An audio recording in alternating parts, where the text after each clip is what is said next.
quickly, briefly explain to me what he's doing in town and just some of his vision and dreams for J-Day. But yeah, I'm not going to give too much away. Just a brief background. Tim has worked with like a lot of different types of photography and has found that working with so many different types of photography that you need to have an understanding of your client. So anyways, that is what Tim is talking about. And yeah, thanks again to everyone for being here. And hand it to Tim.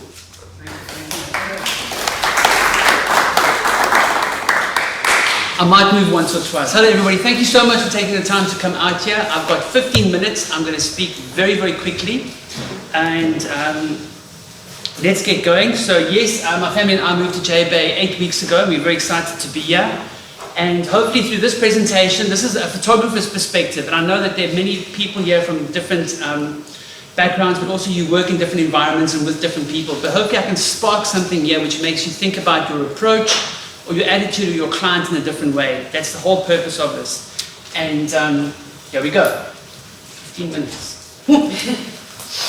So I hope to spark something new. I want you to challenge yourselves. Perhaps you'll walk out of here with an idea and I've said something that makes sense. If it doesn't make sense, there will be a question and an answer afterwards. I'll stay as long as you like me to and hope to be able to answer them. Remember, this is just my 2 cents, my experience. The 3 words I want us to remember throughout the presentation are chance, perspective, and angle. So these are obviously more related to maybe a photography or videographer's way of thinking, but let's see if we can make it apply to your business. So a brief introduction. I picked up a camera in 2002. I was 30 years old, so a late starter. I started when I lived in the Isle of Man. I was very fortunate. I photographed the Isle of Man TT for 6 years. I was official photographer to the British Royal Family on 4 occasions. I've even photographed dog agility, ballroom dancing, loads of events in Johannesburg since I came back. And the one name I will drop is that I have skated and worked with Tony Hawk. That's the only name drop.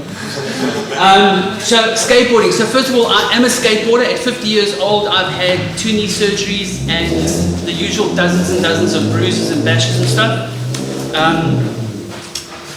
That's when I met Tony, by the way. But around skateboarding there's a culture, much like surfing or other sports will have. There's music, there's videos, there's a whole culture around skateboarding. And to truly photograph it well, you have to understand the culture of it. So to truly work and do the best work you can for your client, you need to understand their way of thinking, their culture, their background.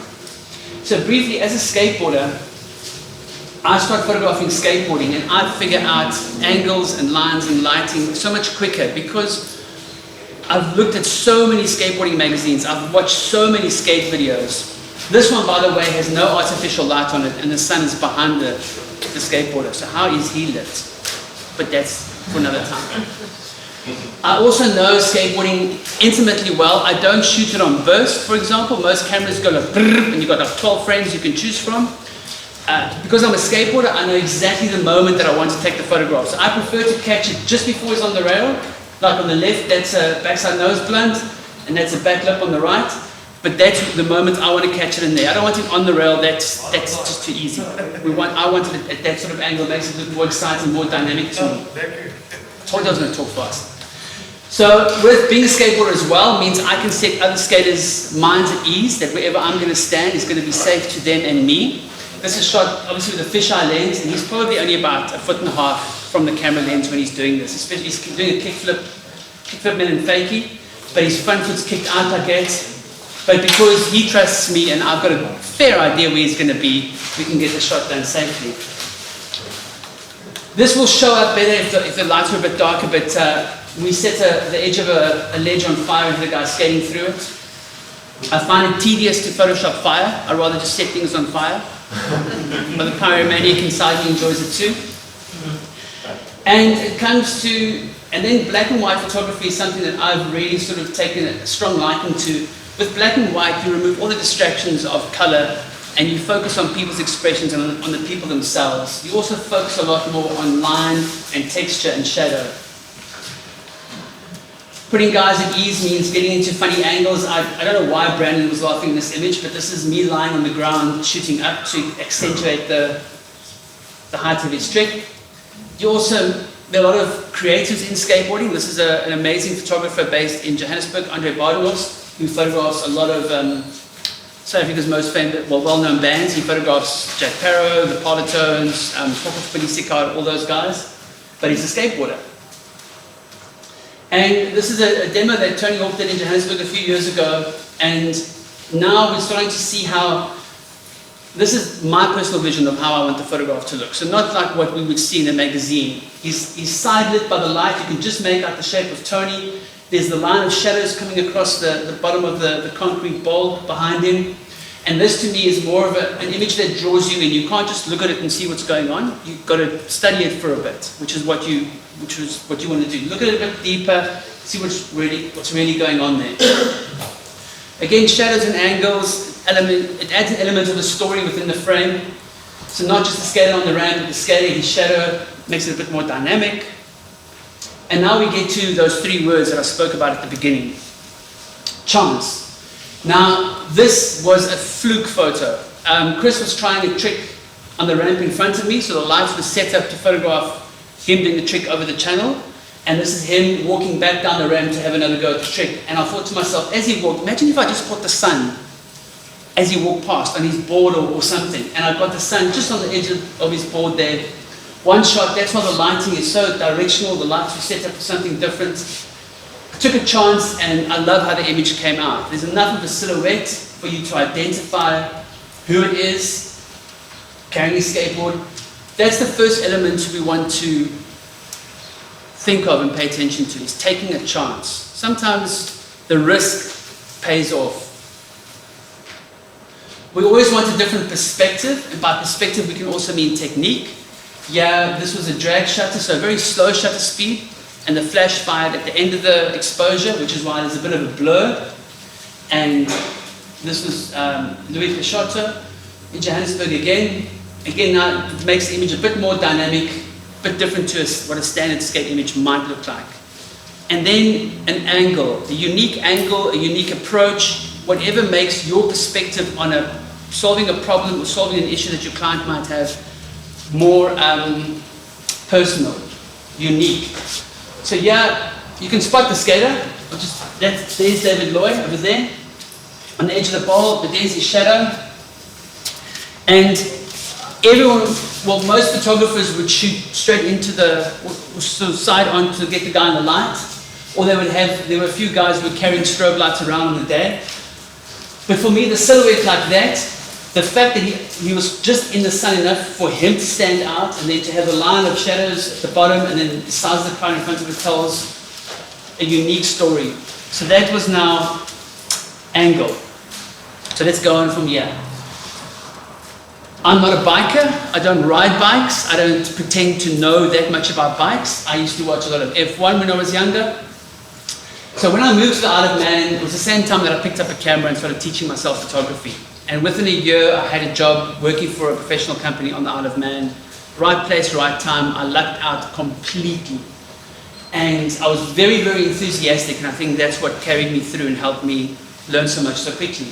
But not knowing anything about the TT, I had to read up on the history of it. I was very fortunate in that you can drive the entire course of the TT. The TT is run on public roads, if you don't know what the tourist trophy is on the Isle of Man. One lap is 60 kilometers around an island. They close off all the public roads. They lock the horses and dogs and cats up, and that's not even a joke. They lock the animals up because guys can hit an animal going at 300 k's an hour, and that's going to be a mess for everybody involved. So it's a very, very dangerous road race, but I had to now study the TT. This race has been running incidentally since 2007.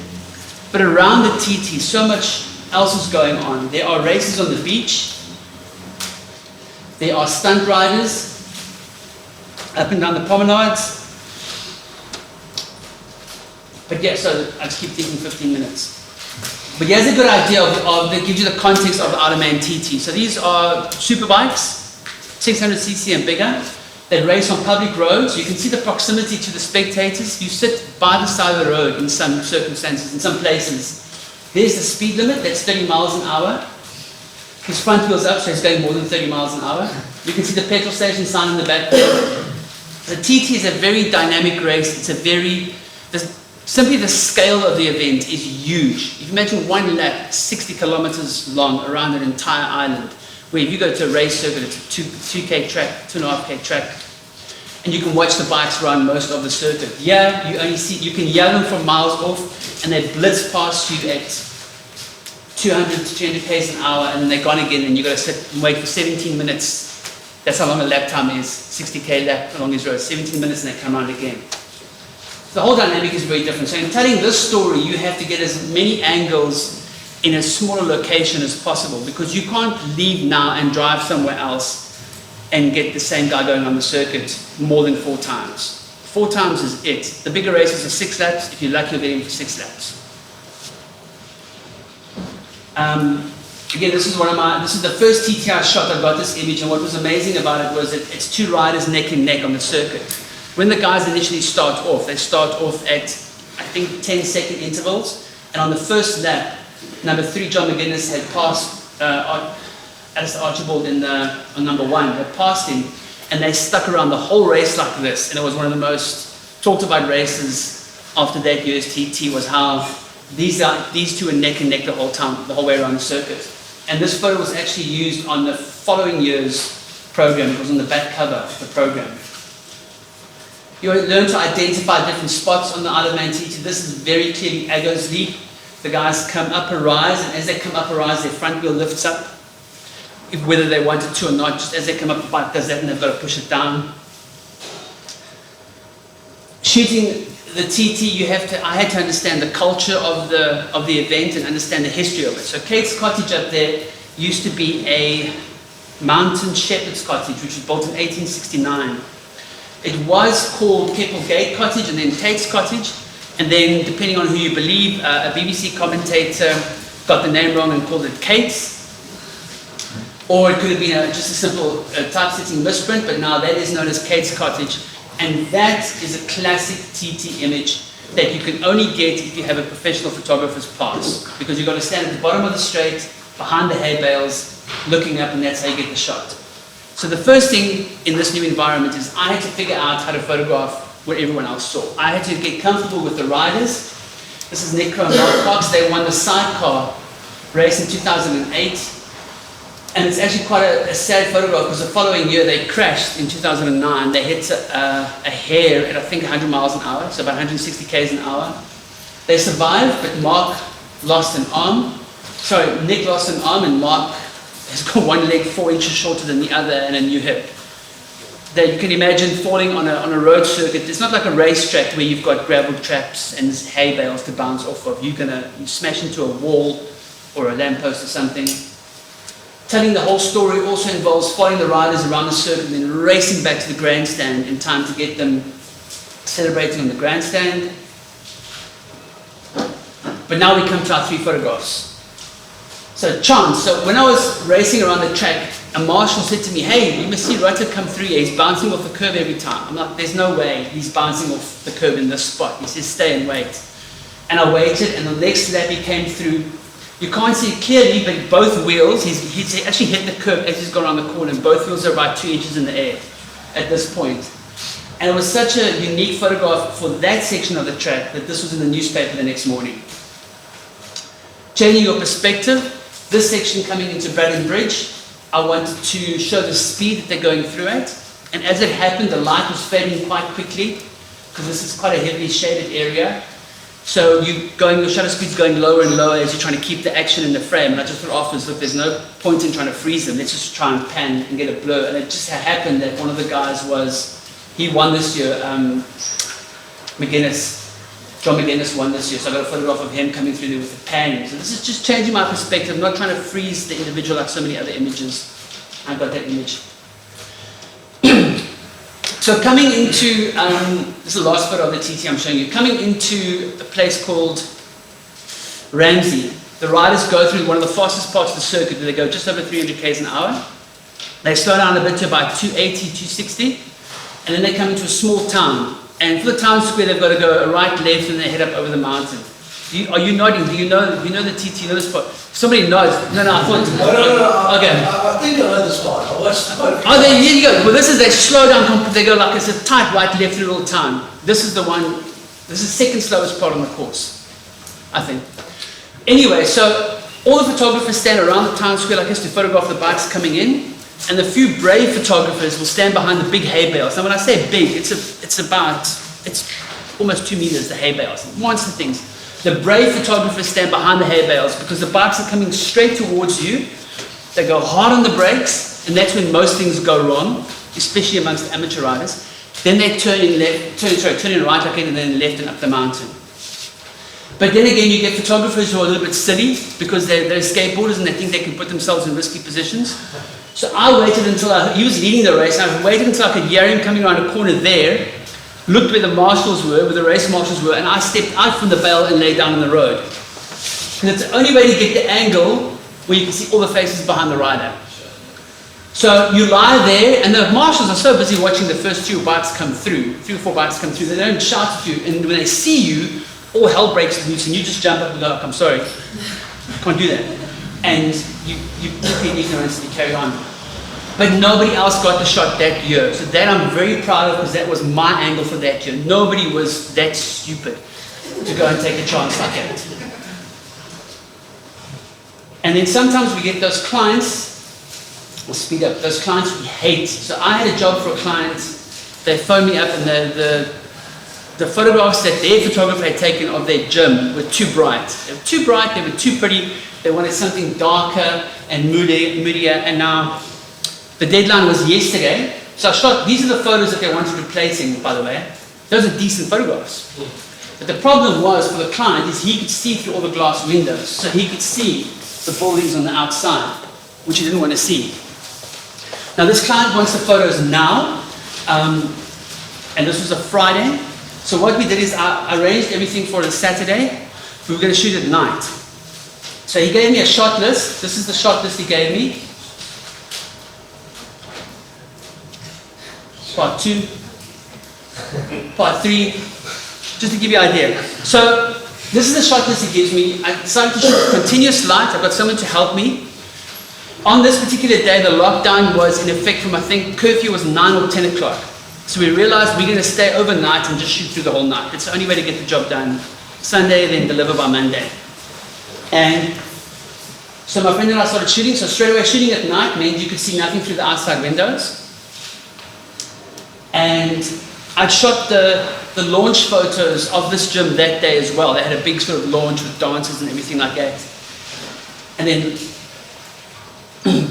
with the lockdown curfew in effect, they launched a gym, 4,000 square meter gym. Anyway, so yeah, we're working overnight. So I already shot the thing this afternoon. Now I'm staying up all night to shoot this as well. And I've got a torn MCL from skating that I tore like 5 days before. So a big leg brace on as well. We're running up and down. And by the end of the event, and by the time I got home, I think we'd been awake and shooting for just on 30 hours. So from this, I learned that by taking a chance and turning off all extraneous lighting, all extra lighting, and shooting at night, we could use just highlights, the small spots there, for example. Everything else was turned off. All the ceiling lights were turned off. Just these spots now to accentuate the features of the gym. So just using the spots and using continuous lighting for everything else gave me control that I could see straight away. When you shoot with a flash and a strobe, you often have to shoot and check the results in the back of your camera. This helped me just shoot quicker by using a light like that. We changed our perspective by shooting at night, which made certain areas look a bit more dynamic and more striking. And then by staying through to the next morning and shooting again, we could get the sunrise on the building, which they often didn't get. The other photographs were in the shade because they were photographed in the afternoon. And now surfing. I have been photographing surfing for 6 weeks. Surfing is not just like skateboarding. I love it when people say to me, "Oh yeah, you're going to photograph surfing, it's just like skating." And I will not diss the surfers. If there's somebody who surfs in here, I'm not going to diss you and say it's just like skateboarding.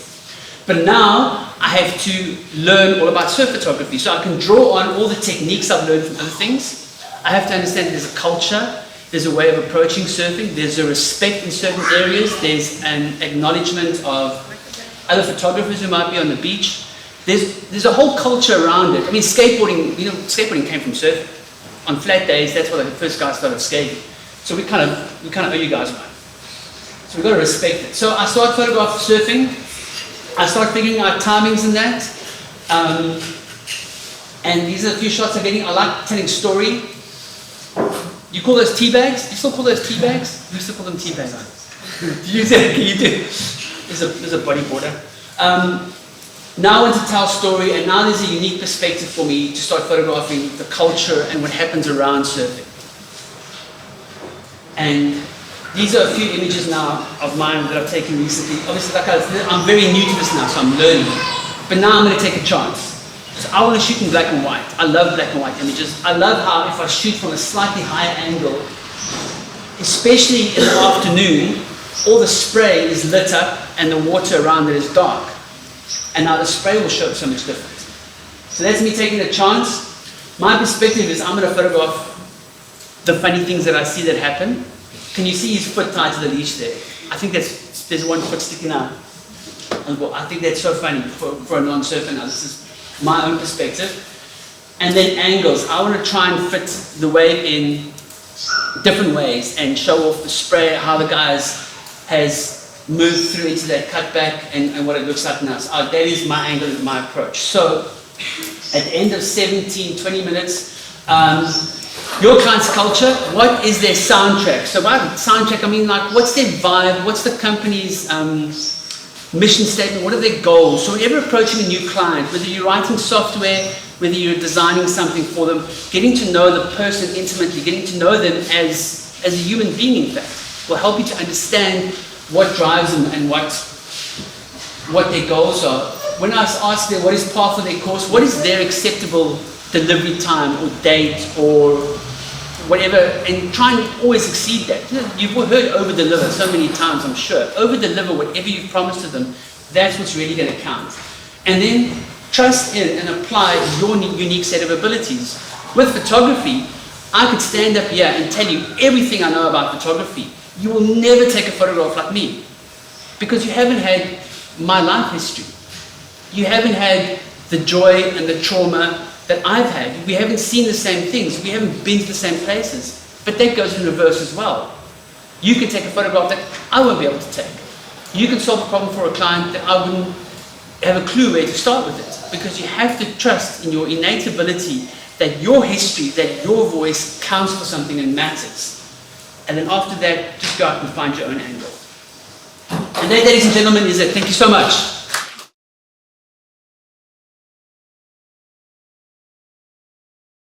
With skateboarding especially, a lot of the stuff is shot with strobe lights. And most strobe lights won't cycle through their power at like 10 frames a second. They'll give it one or two big pops and then fade, and you'll lose that light. So it's, maybe the newer strobes now are better, but just my old school thinking is if I set up the lights, I've got one shot to get it. Okay, there's more around lights. So that won't affect surfing photography? No, surfing I'm bursting. I've realized this is the thing, so I'm learning all the time. I'm not surfing. The first thing I learned was somebody said to me how don't just show what you think is the move, because the whole thing is so organic. That spray is, when a guy does a cutback or like a re-entry, that spray is moving all the time.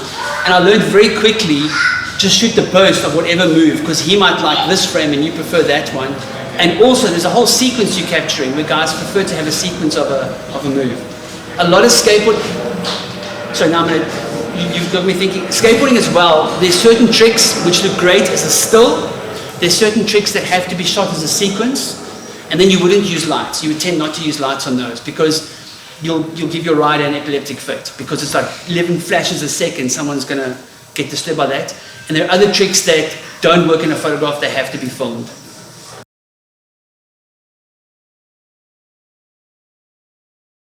So I moved back to South Africa in 2010 from the UK, and just before the World Cup, and I was following Tony Hawk on Twitter, and he said, hey, I'm going to be in Joburg, but I'm here for Laureus, not for the soccer. And I was like, so I tweeted him back and said, do you want to go for a skate? And he said yes, and we picked him up on a Monday morning. My friend ducked work, and we went skating with him and another pro called Kevin Starr. We just hung out, we had Nando's, and then we spoke about mother-in-laws. He's like genuinely like the most down-to-earth person. Is for all that he's done and accomplished, he's still just a skateboarder. And we then in 2016 he came out again And I got an email out the blue going like, hey, you know, can you help us set up a demo and stuff? And then I helped them with the demo.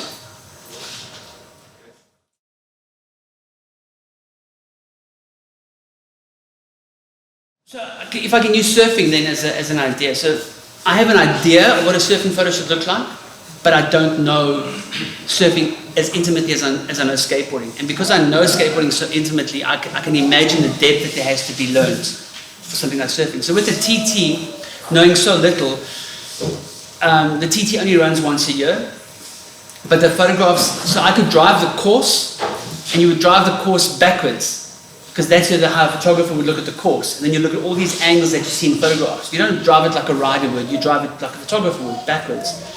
And then I would look at TT videos, I would look at TT photographers, and I would speak to photographers. Because it only comes around once a year, there's a lot of time to prepare for it. And like I said, I was so fortunate in that I stood on the shoulders of giants. I had so many amazing photographers to learn from.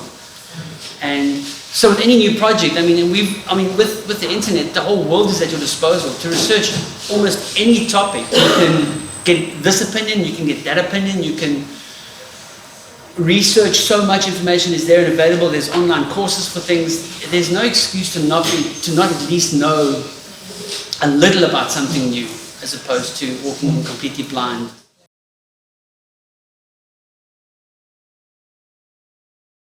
So what's interesting is to go back, say 25, 30 years, when 35mm cameras became really popular.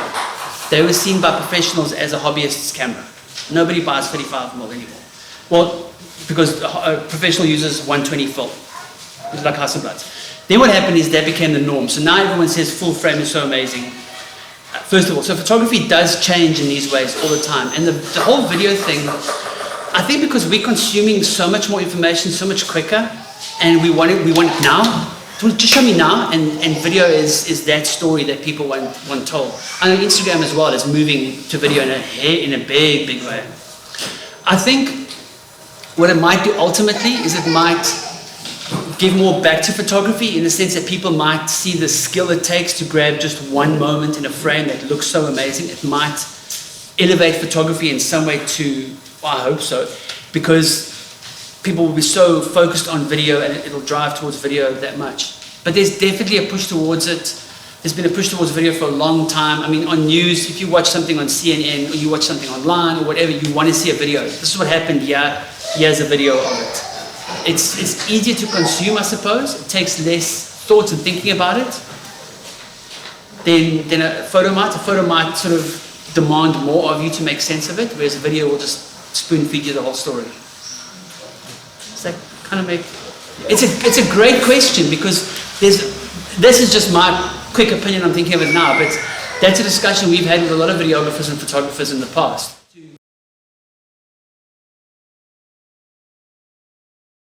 My videography friends tell me this all the time, that it'll be dead easy to do until you try and edit that footage, and then it's a different story with photography versus videography. But yes, the composition is similar. There's more depth to tell a story on video though, because a camera can be mobile and move, whereas a still photograph, that's the still. So definitely your composition, it will help you as a photographer getting into video, definitely. But there's a whole, it's like you're used to a 3D world and now it's a 4D world. There's just a whole other side of things, because your camera is in motion, your composition can change, you're zooming in and out while you're filming something. There's a lot of depth to that. Have I got the right, that's what you're asking, is photography will benefit your videography? Yeah, no, I was also, I'm just genuinely interested. I must say, do you find it sort of yourself that it's like maybe demand around photography versus videography, how that's sort of impacting the photography world as a whole? It hasn't impacted it badly for me, in the sense that I've specialized in stills for a long time. And the subjects or the events that I want to photograph rely on photography. If anything, they rely on a quick turnaround. So for example, a live music event, I would shoot when we used to have them, remember? And I would shoot it, and from my camera, I would download to my phone and WhatsApp to my client. And before the artist is on their third song, their photos are already on Instagram and Facebook. So in those environments, stills were still key. Because the video footage you would turn around video footage would take a bit of grading, maybe a bit of editing, a bit of cutting. It wouldn't necessarily go out that quickly. But the last 2 years have been like a big pause button's been pushed and everyone's now rushing to catch up in that. So video is taking over, especially for online consumption.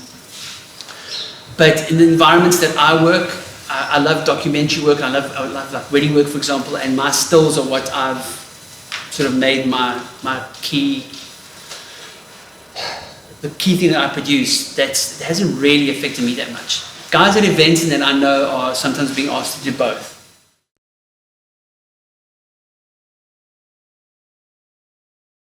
I wish my wife was there. She walked in, those two busy kids were my two busy kids, and she just wanted to take them out because they're going to be disruptive. So what are some of the benefits and challenges that you have doing your... It's only been 8 weeks. So That's 2 months. the benefits are we're living by the ocean. We've got a lifestyle here which will suit my young family so much better. Being out of the rush of a big city where we lived for 12 years suits my wife is immediately happier. We literally parked the car once we moved down and she was just like a much happier person. So that way is brilliant. Challenges for me, it'll be a challenge to get work in this local area at first. I'm a new photographer and I want to focus on documentary work with weddings. So that means meeting new people and introducing myself, and I know how many venues are with it. Oh, there's another photographer, or another. But you've got to kind of get out there. Look, my wife said we're not moving for at least 17 years, so we're here to stay. I don't see. I mean, living around the world and living in different places, growing up, it's always shown me that you take everything if you really are alert and aware enough, you can take everything you've learned from your previous place and apply it to the new one. And not go, oh, I missed that so much, I've got this to work with now. And that can be difficult. And go like, right, this is what we're working with now, we're going to go forward with this. And I can draw on that experience, I can draw on that information, and I can take it forward. I think that's the key. It's easy to say it. It's really easy to say it. It's difficult to do it all the time. You have to keep reminding yourself. But for us being here, and for example, and I'm going to say this to a big group of people, I know that as a new photographer in the environment, people can very easily go, oh yeah, there's this big shot from Joburg, and I'm not like that, I promise. But I can understand it, because a small town, a small community, you've got your vibe, you've got your people, you don't need to be disrupted by anything coming from outside. You know, anything comes in from outside, it should be able to give something and offer something new. It shouldn't be just a take. And that's why I say, like, we're here to stay. This is, you know, we've bought the house. The roots are down. We're staying.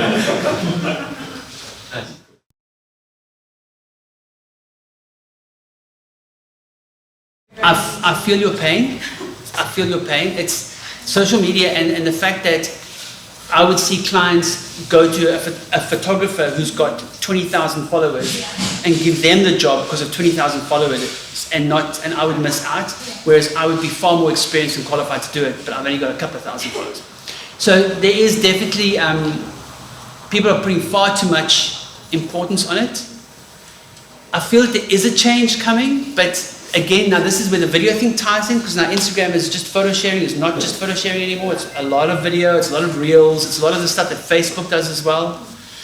You have to, so for me, I have to keep a presence on it, and I have to try and put out a few posts every week, just so people can see that you're around, otherwise people forget very quickly, but it is tiresome. The thing to do is to get an app maybe that posts for you, and then once a week you get on your app, you go, these are my posts for the week, and there they go. But it's, unfortunately, that's where people are connecting. Like, for me, Facebook is, I only get onto Facebook to find work and to like tag these are my photos, and I'll friend just about anybody. You're not going to see anything of me because I'm not putting anything of myself out there, but it's just so that I can get people to look at my business side of things.